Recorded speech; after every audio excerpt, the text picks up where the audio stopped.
everything is perfectly designed so you and your partner can enjoy the delivery process. To ensure full transparency. बिस्मिल्लाहिर्रहमानिर्रहीम, अस्सलामु अलैकुम। नाज़रीन, science आज ऐसी इजादात कर रही है कि जहां इंसान हैरान है, वहीं हम अल्लाह के निज़ाम कुदरत को चैलेंज कर रहे हैं। अल्लाह को हम नाउज़ुबिल्लाह ये बताने की कोशिश कर रहे हैं कि हम अल्लाह से बेहतर तख्लीक कर सकते हैं।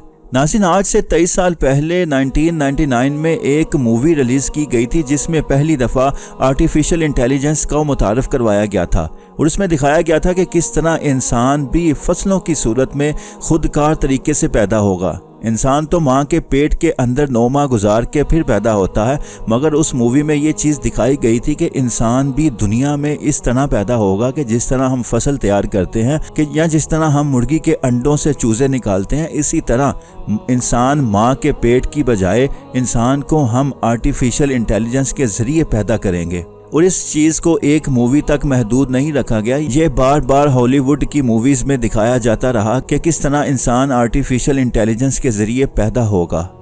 तो नाज़रीन, इन चीज़ों के पीछे दज्जाली ताकतें हैं, शैतानी ताकतें हैं जो ये चीज़ें करवाना चाहती हैं। वो ये चाहती हैं कि हम इंसान को अपने कंट्रोल में रखें और जो चाहे इंसान से काम करवाएं। इंसान मुकम्मल तौर पर, कुल्ली तौर पर हमारे इख्तियार में, हमारे कंट्रोल में हो। क्योंकि 2012 में एक शॉर्ट डॉक्यूमेंट्री रिलीज़ की गई थी जिसमें यह दिखाया गया था कि जब दज्जाल दुनिया में ज़ाहिर होगा तो फिर इंसान के बच्चे कैसे पैदा होंगे। उन्होंने माँ के रहम की तरह एक चीज़ दिखाई गई कि जिसमें बच्चा 9 माह गुजार के पैदा होगा, और वो जो मशीन थी जिसमें बच्चे की पैदाइश का प्रोसेस होना था, उसके इर्द गिर्द सांप लिपटा हुआ था। जो सांप ज़ाहिर है दुश्मन की अलामत है, शैतान की अलामत है। तो दिखाया ये गया था कि इंसान को किस तरह शैतानी ताकतें और दज्जाली ताकतें कंट्रोल करेंगी। मगर नाज़रीन, ये चीज़ किसी ने तसव्वुर नहीं की थी कि ये सारा कुछ इतना जल्दी पॉसिबल हो जाएगा, इतना जल्दी ये मुमकिन हो जाएगा कि ये आर्टिफिशियल टेक्नोलॉजी इतनी जल्दी दुनिया में आ जाएगी। तो नाज़रीन, दज्जाली ताकतों ने दिन रात इस मंसूबे के ऊपर काम करके इस मंसूबे को कामयाब बनाया और एक यमन के साइंसदान हाशिम अल गाली ने इस मंसूबे को अमली जामा पहनाया। हाशिम अल गाली पेशावर यूनिवर्सिटी से भी पढ़े हुए हैं और उन्होंने ये टेक्नोलॉजी मुतारफ़ करवाई। उन्होंने अपनी एक कंपनी एक्टो लाइफ के नाम से बनाई और उसमें आप अपनी मर्जी से डिज़ाइन करके अपने बच्चे को पैदा करवा सकते हैं। और उसके लिए बहुत से मुख्तलिफ पैकेज रखे गए हैं। एलीट पैकेज है, उससे नीचे पैकेज है कि आपके पास जितने पैसे होंगे आप उतने ही अच्छे डिज़ाइन से बच्चे को पैदा करवा सकते हैं। आप बच्चे की जेनेटिक को अपनी मर्जी से चेंज करवा के उसको अपनी मर्जी से डिज़ाइन कर सकते हैं। आप उसकी आंखों के कलर को, नाक कैसा हो, बाल कैसे हों, उसके आईब्रू कैसी हों, आंखें कैसी हों, कान के बड़े हों, छोटे हों, मतलब आप बच्चे की एक एक चीज़ को तब्दील कर सकते हैं, अपनी मर्जी के मुताबिक डिज़ाइन करवा सकते हैं कि इंसान अपने बच्चे को खुद पैदा करे, कि इंसान अपने बच्चे को खुद डिज़ाइन करे। जितना ज़्यादा पैसा आप देंगे उतने ज़्यादा अच्छे डिज़ाइन का बच्चा आपका पैदा किया जाएगा। एग और स्पर्म तो माँ बाप के ही होंगे। उन एग और स्पर्म को एक ऐसी मशीन में रखा जाएगा जो बिल्कुल माँ के पेट जैसा काम करेगी। वहाँ पर जैसे माँ के पेट के अंदर बच्चा रहता है और उसको वहीं वैसा ही रखा जाएगा और उसकी देखभाल की जाएगी। उसका टेम्परेचर और उसकी बाकी सारी चीज़ें और उसकी दिल की धड़कन को भी कंट्रोल किया जा सकेगा और वो चीज़ें सारा कुछ एक एप्लीकेशन के ज़रिए माँ बाप को भी भेजी जाती रही होंगी। माँ बाप भी अपने बच्चे का सारा प्रोसेस लाइव देखेंगे और एक साल में तकरीबन 30,000 बच्चे इस टेक्नोलॉजी के ज़रिए पैदा किए जाएंगे। साइंसदान हाशिम अल गाली का तो कहना तो यही है कि ये ऐसी औरतों के लिए बनाया गया है कि जो बांझ हैं या जिनका यूट्रस किसी वजह से, कैंसर की वजह से या किसी और बीमारी की वजह से वो निकाल लिया गया है। माँ के पेट के अंदर अब रहम नहीं है कि जिसमें वो रख कर बच्चे को पैदा कर सके, इसलिए ऐसी औरतों के लिए हमने ये डिज़ाइन किया है।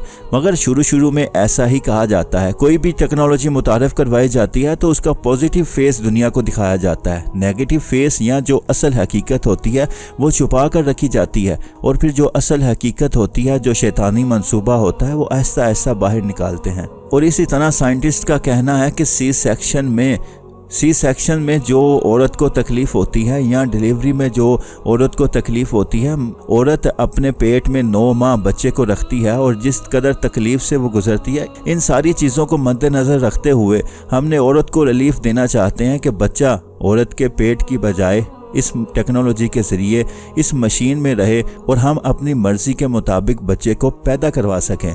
बच्चे में अगर कोई बीमारी आ रही है, कोई और इशू आ रहा है, तो हमें पहले ही पता चल जाएगा और हम जेनेटिक की तब्दीली के साथ साथ उस बच्चे को सही कर लेंगे।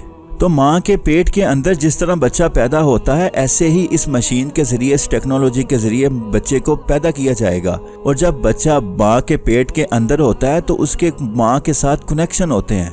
वो माँ की आवाज़ को सुनता है, माँ की हरकतों सकनात को महसूस करता है। तो इसके लिए भी उन्होंने बच्चे के सर पर हेडफोन लगाएंगे कि जिससे वो उसको म्यूज़िक सुनाएंगे, अपनी मर्ज़ी की आवाज़ सुनाएंगे कि जो वो बच्चा सुनना चाहे और उसको महसूस करे, बिल्कुल इसी तरह फील करे कि जैसे मैं माँ के पेट के अंदर ही हूँ। नाज़रीन, ये टेक्नोलॉजी सबसे पहले जानवरों के ऊपर आजमाई गई थी। जानवरों के बच्चे इस तरह पैदा किए गए थे, मगर जानवर एक बेजुबान है, उसकी फीलिंग और जज्बात नहीं होते। एक इंसान का मामला मुख्तलिफ है। माँ के साथ अटैचमेंट होती है, माँ को वो महसूस करता है, और जिस तरह ममता होती है और माँ की अपने औलाद के लिए मोहब्बत होती है, वो यही वजह होती है कि माँ बच्चे को अपने पेट में 9 माह रखती है। उसके बाद फिर पैदाइश का अमल होता है, जिस तरह वो तकलीफ़ से गुजरती है, उसके बाद फिर बच्चे को पालती है। तो इस तरह ये एक माँ और बेटे का, माँ का औलाद के साथ रिश्ता बनता है। आज हम इस टेक्नोलॉजी में अगर जाते हैं, मार्केट में एक नया तरीका लाया जाता है कि बच्चे को बजाय इसके कि आप माँ की पेट में रखें, इस टेक्नोलॉजी के ज़रिए पैदा करें। बच्चा 9 माह इस मशीन में गुजारे, अपनी मर्ज़ी का आप डिज़ाइन करवाएं, अपनी मर्ज़ी के मुताबिक बच्चे को पैदा करवाएं, नशोनुमा करवाएं। तो ये एक शैतानी मंसूबा है, इसके अलावा और कुछ नहीं है। शैतान का मकसद ये है कि अल्लाह पर भरोसा कम किया जाए, क्योंकि मुसलमानों का अकीदा है कि अल्लाह जिसको चाहे औलाद दे और जिसको अल्लाह चाहे ना औलाद दे। अल्लाह जिसको चाहे जैसे मर्जी रंग का बच्चा दे।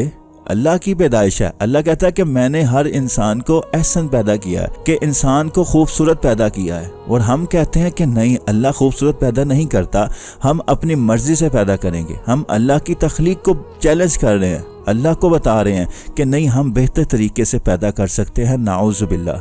मुसलमानों का अकीदा है कि वो खालिक है, वो पैदा करने वाला है, वो राज़िक है, और बच्चे को माँ के पेट के अंदर वो सारा देखभाल करता है, अल्लाह के कंट्रोल में होता है। मगर आज शैतानी ताकतें ये अकीदा ख़त्म करना चाहती हैं, मुसलमानों का ये अकीदा तब्दील करवाना चाहती हैं कि तुम कहते हो कि ये अल्लाह का ही कर सकता है, इंसानों के बस की बात नहीं है। मगर आज साइंसदान, शैतानी ताकतें, दज्जाली ताकतें ये साबित करना चाह रही हैं कि ये देखो, हम भी माँ के पेट के बगैर बच्चा पैदा करवा सकते हैं। और ये मुसलमानों का अकीदा झूठा करार दिया जा रहा है।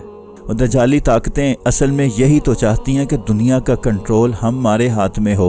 वो कुदरत के मामलात में मुदाखलत करना चाहते हैं कि हम कुदरत के मामलात में मुदाखलत करें, दुनिया को शैतान के कब्ज़े में लाया जाए, लोगों का जो खुदा पर यकीन है, अल्लाह पर यकीन है, उसको ख़त्म किया जाए। और ये चैलेंज कर रहे हैं कि हम मशीनों के मोहताज हो जाएं, बजाय इसके कि हम अल्लाह के मोहताज हों।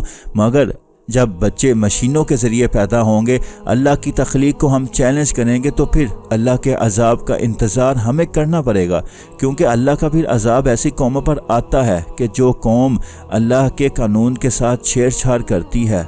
शुरुआत तो ऐसे ही होती हैं। हम ये कहते हैं कि ये ऐसी औरतों के लिए है जो बांझ हैं, जो बच्चा पैदा नहीं कर सकती, तो ये भी अल्लाह की हिकमत है। मगर डॉक्टर्स का, साइंटिस्ट का ये कहना है कि ये उन औरतों के लिए कि जिनकी औलाद की ख्वाहिश तो है, मगर वो बच्चा पैदा करने की ताकत, हिम्मत नहीं रखती। हम उनको सहूलियात देना चाहते हैं। शुरुआत ऐसे ही होती हैं, बाद में शैतानी मंसूबे खुलते हैं। शैतानी मंसूबे हैं कि हम इंसान को अपनी मर्ज़ी की सोच दें, अपनी मर्ज़ी का शैतानी मंसूबा बनाएं और इंसान को ऐसी सोच पैदा होने के प्रोसेस के दौरान ही दे दें कि वो बाद में हमारा ताबेदार हो, हमारी बात मानने वाला हो, शैतान का पैरोकार हो। मगर नाज़रीन, एक मंसूबा ये बनाते हैं अल्लाह के दुश्मन और ये शैतानी ताकतें, ये शैतानी दज्जाल, एक मंसूबा ये बनाते हैं और एक मंसूबा अल्लाह बनाता है। और अल्लाह के मंसूबे हमेशा कामयाब होते हैं। ये साइंटिस्ट जितना मर्ज़ी अल्लाह को चैलेंज कर लें, कुदरत को चैलेंज कर लें, ये तब भी ऐसा इंसान नहीं बना सकते जो एक इंसान अल्लाह बनाता है। दुनियावी असबाब में साइंस अगर तरक्की करे तो उसका कोई हर्ज नहीं होता, मगर जब हम अल्लाह को चैलेंज करते हैं तो फिर अल्लाह के अजाब को दावत देते हैं। अल्लाह से दुआ है कि अल्लाह ताला हमें इन फितनों से बचा कर रखे।